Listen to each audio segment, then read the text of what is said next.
best method para malaman mong mahal ka talaga ng lalaki.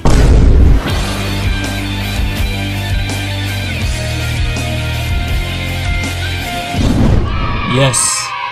Well, ito mga utol, kapag usaping kailangan ba nating malaman kaagad kung minamahal ka ba talaga ng partner mo o hindi.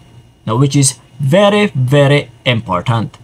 No, napaka-importante po na kailangan nating malaman agad-agad, no, kung totoong minamahal ka ng partner mo o hindi.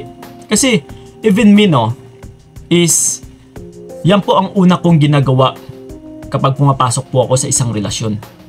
Na hindi po ako natatakot na alamin kaagad, no, kung totoong minamahal niya ba ako o hindi.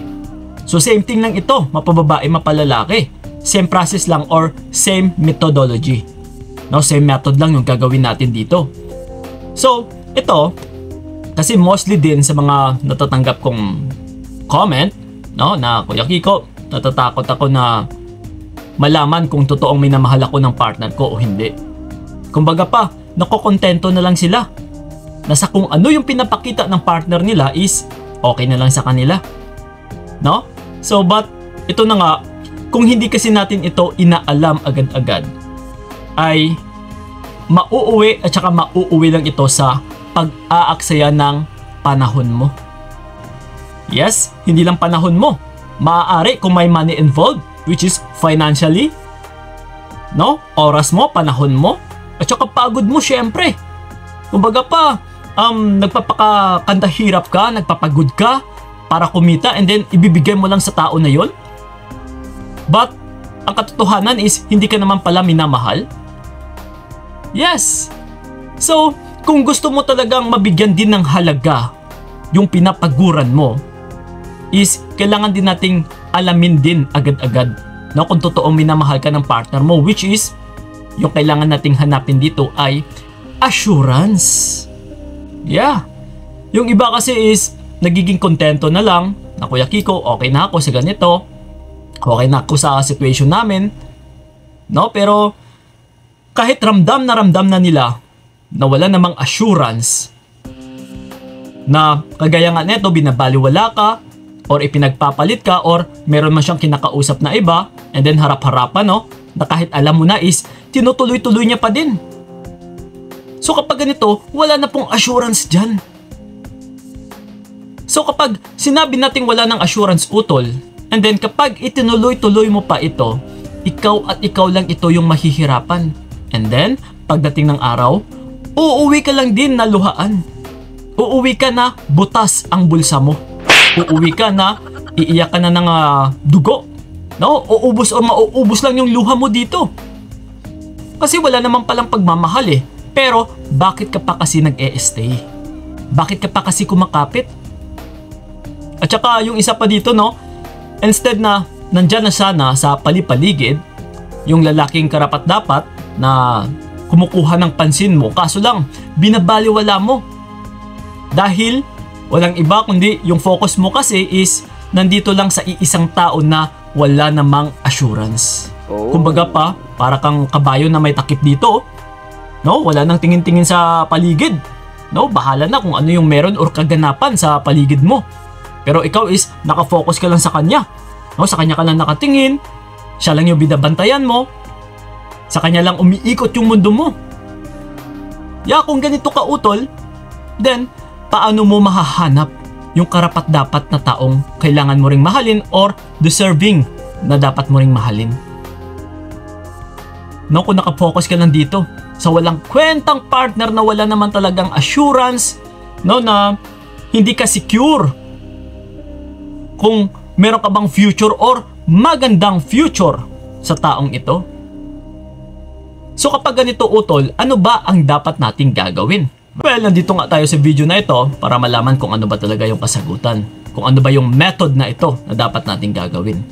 Walang iba, utol, kundi kapag gumaganito na kasi yung situation, na halos pinipilit mo na yung sarili mo, na ikaw ito yung naghahabol, ikaw ito yung kumakapit, ibig sabihin, kapag ganun pa din, which is, mali yung ginagawa mo.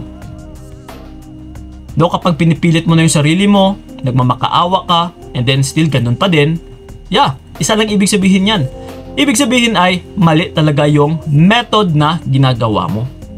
So ngayon, I think may hint na naman kayo kasi walang iba tayong gagawin dito kundi kabaliktaran na naman. Oh. No? Habang ipinipilit mo yung sarili mo sa taong ito, ay mas lalo ka lang mapapahamak. Mas lalo ka lang masasaktan. So, kabaliktaran ang gagawin natin. Instead na ilapit mo yung sarili mo sa taong ito, kailangan mo munang dumistansya. Kailangan mo munang lumayo. Hanggat maaari utol is kalasan or iwanan mo muna yung taong ito ng, take note ha, walang pasabi. Umatras ka hanggat maaari i-block mo siya. Huwag mo na siyang kibuin. Na huwag ka na talagang magparamdam. Ito karamihan dito sumasabla yung iba eh. Umaatras nga pero maya-maya nagpaparamdam na naman. Nagpupusok-pusok pa sa bawat pinopost ng partner nila. No, nagre-react pa. Kumbaga pa, nag-e-interact ka pa sa bawat kinikilos niya. So kung ganito utol, magiging useless lang po ang lahat-lahat.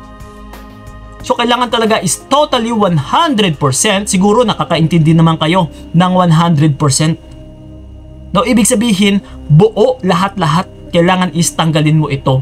Yung tipong parang magkanya-kanya muna kayo, hiwalay muna kayo. No, pero ginawa mo ito na wala nang paalam, wala nang salita, wala nang pasabi. Yes. So and then ito ngayon, question Kuya Kiko, bakit ito yung kailangan nating gagawin? Kasi dito nga natin iti-test yung partner mo kung totoong minamahal ka niya o hindi.